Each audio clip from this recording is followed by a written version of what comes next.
Okay, so I wanted to start by talking about what my understanding of what mindfulness is.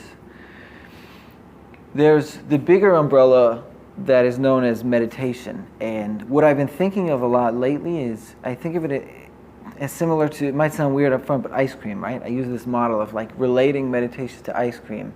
So in the bigger context, if you think of meditation, it is this umbrella term, and you can think of that as like being ice cream, meaning ice cream is this category of dessert that you can eat. And then within ice cream, there are different flavors. So there is Rocky Road, mint, chocolate chip, these different flavors. Mindfulness is one, you can say, flavor of ice cream, one flavor of meditation. So within the bigger umbrella of meditation, there are other types, other flavors. You might have heard of something like a Zen practice or a Vipassana practice, or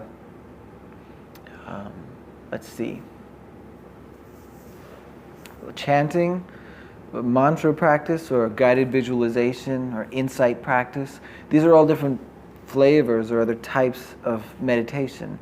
Mindfulness being one specific type or flavor of meditation. And then I would break it down even farther. So if you think of Rocky Road as one specific flavor, there are many different brands of Rocky Road. So you might buy Breyers, you might buy Ben & Jerry's, you might buy,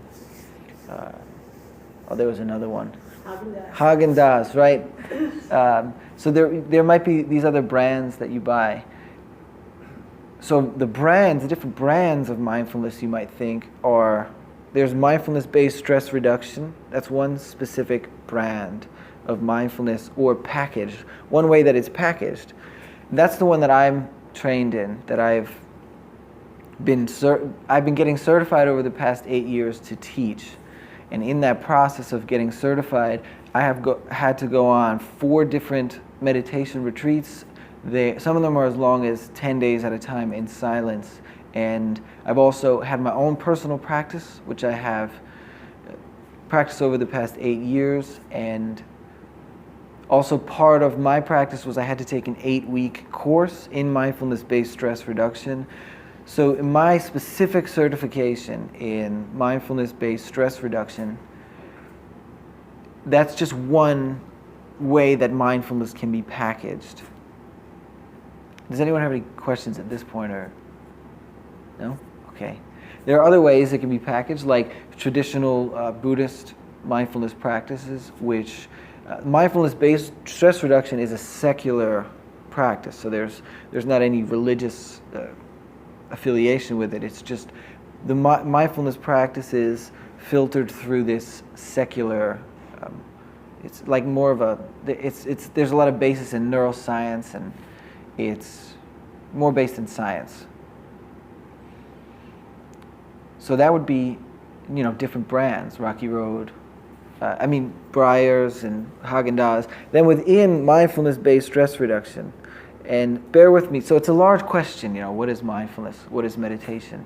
But within mindfulness-based stress reduction, there are different practices that I've been practicing over the years.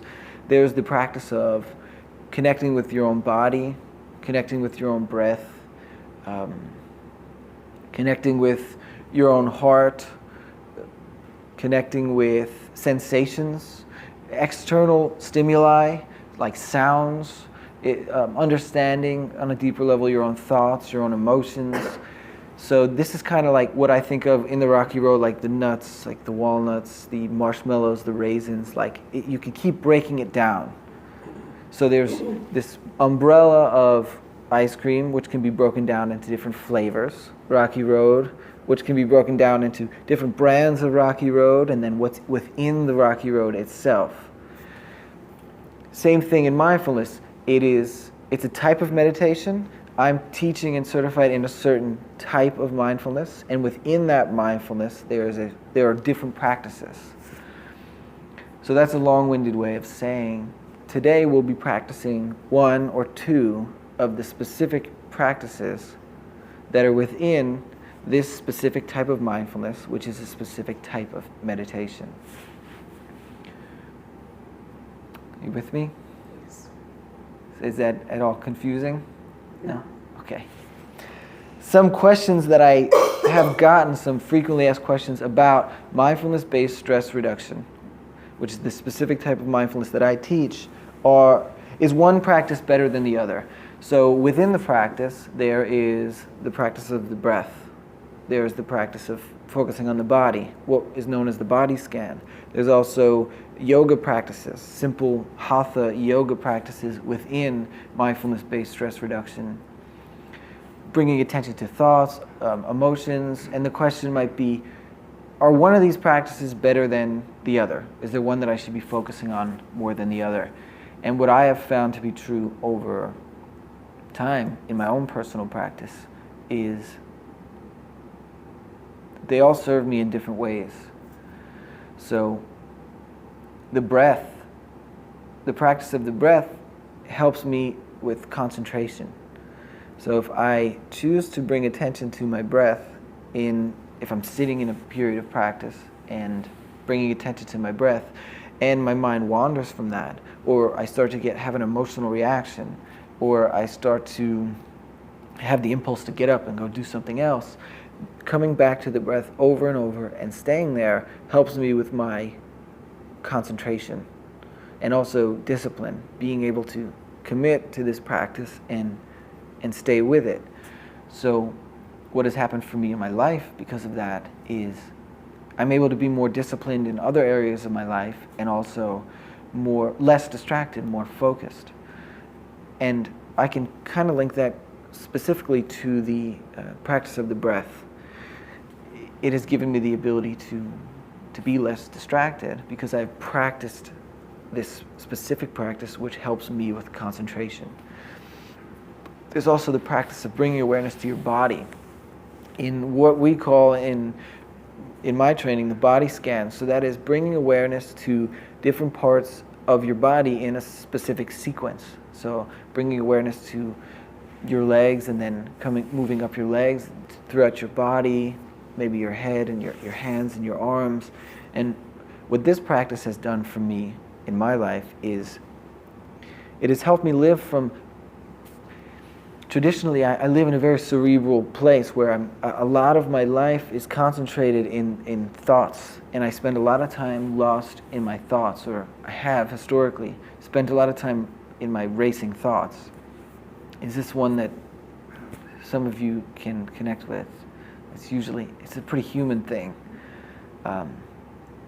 So in that, bringing awareness to the body helps spread out some of that psychic energy or some of that awareness throughout the rest of the body, so that when I practice, can live in a more balanced way, so that I'm not just stuck in my cerebral thought-based existence.